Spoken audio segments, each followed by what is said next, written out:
Hello. I've been thinking a lot lately about the Tonglen practice, how it was when it went from India to Tibet, and how it is these days, sometimes very simply taught.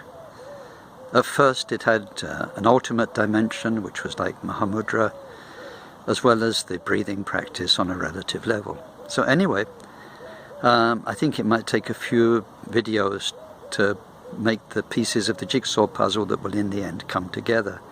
And today I wanted to talk about what is a classical Buddhist kind of sequence or structure and try and make it more real.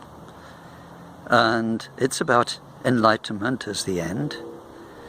And enlightenment, I've no idea. I've no idea what you think, what people think when they hear that term. But it means the reaching the perfection of mind that's always been there. Such clarity, such peace, because there's no more contradiction. There's no more dichotomy in the mind. There's no more this huge sickness, which is a separation of self from others. There is just the vast expanse of life. And that's what all these Buddha names mean. You know, Kala Rinpoche used to say, please, please, don't think there's some Chenrezig up in the sky, sitting in the same posture all day long, and getting arm ache, never getting up for a pee. The Buddhas aren't people, they're the reality of mind. So Buddha Amitayus is the reality of life everywhere that manifests to our mind. And Buddha Amitabha is the light of mind that second after second brings our dose, our tiny share of that infinite reality to us. And Chenrezig means the all-seeing one, the all-hearing one, the awareness of life everywhere, and in particular its sufferings.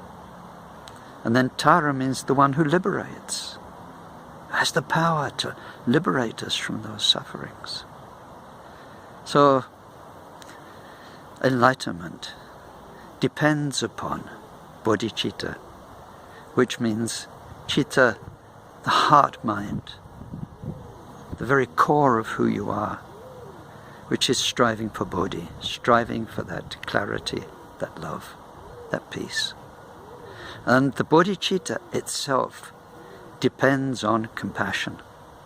Depends on compassion. Compassion, which is the sensitivity to the suffering that's in our fellow beings. And then in its turn, compassion, this sensitivity to what hurts, to what spoils, depends on our loving care for each other, because without that care, there will never be that next step of awareness of what is spoiling people's lives. So love, loving kindness, pure love, is so important, and Chandrakirti praises it as the basis for everything. Now, when we say love in the human sense, it has many meanings, and two of them, for instance. One of them is, I love something or somebody because of what they do for me. They make you feel happy, or they bring you tenderness, or you love chocolate because of its taste. But then when the person no longer brings you tenderness, then you don't love them anymore. Or when the coffee has been spoiled, boiled, you don't love it anymore. Now, as opposed to this love because of what we are getting out of life, there is a love for life and for beings, people, as they are, an unconditional love, where there's no agenda on our side, there's no expectation. And in fact, our side learns to become more and more transparent, less and less needy, less and less wordy and describing and running a narrative all the time, and clinging to the past and making hopes and expectations for our side becomes quiet, peaceful, transparent, And then the other person, life, manifests as it is, more and more.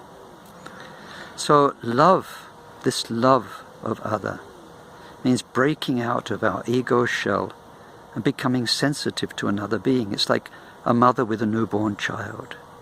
This new being that's been inside her for 9 months now is there, and she looks on it with such love. Everything that child is speaks to her so much, and she will give everything, and afterwards she will give so much of her time, her energy, and sacrifice so much of herself for the welfare of that being. So it's a breakthrough in awareness, and today's word is about awareness as the ground of love. Or when we first fall in love, now that's not so good an example, because falling in love often is beautiful at the start and then it goes wonky with time. But when we do, all of a sudden there's a brand new being there. We feel them, what they like, what they don't like. And we want to bring happiness to them. And our heart allows itself to open to them. So love depends on awareness, and there's simple ways we can help with this quiet awareness, letting other in. So I brought a few little flowers from the garden. Now very often I walk straight past these on my way to the post box thinking what's in the box today.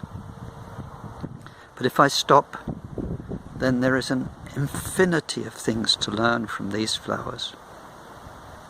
Just looking at them, the shape, the color, smell when there's a smell, knowing that they only appear now, they follow the seasons, they follow the patterns of destiny, of life. They attract the bees, and we can watch all of this and spend many hours. And this small garden of mine may take me months to discover, inch by inch. And we can go into the forests and to the rivers and touch the stones.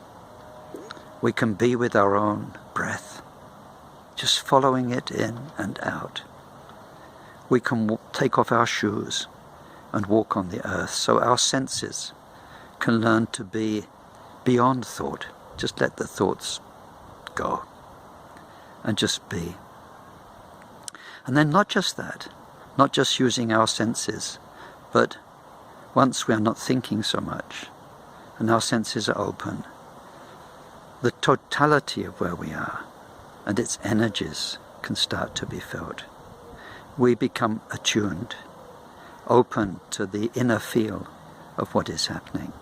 Now this training is wonderful, because as we get used to it, then we can take it into life, to the important part of our fellow beings and our sacred duty to be there for them. There's a lot of talk these days about the virus and becoming quarantined from each other. So we take ourselves out of ego quarantine. We become aware of the vast infinity of life.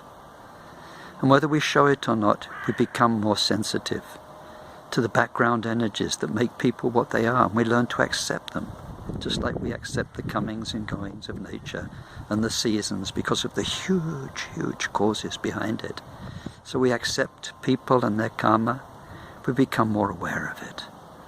And this brings us a love for them, such tenderness, such care. And out of that grows compassion. And out of that grows bodhicitta. And out of that we will become enlightened. And then we realize that everything we're experiencing, moment after moment, is our mind on a relative level. We also become aware of what doesn't change by becoming sensitive to what is this mind that can take us to heaven or to hell and produce absolutely everything. And we find the sacredness, the Tara, the Chimrazik, the Amitabha, not as beings, statues, images, in tempus, but as the living reality. The living reality.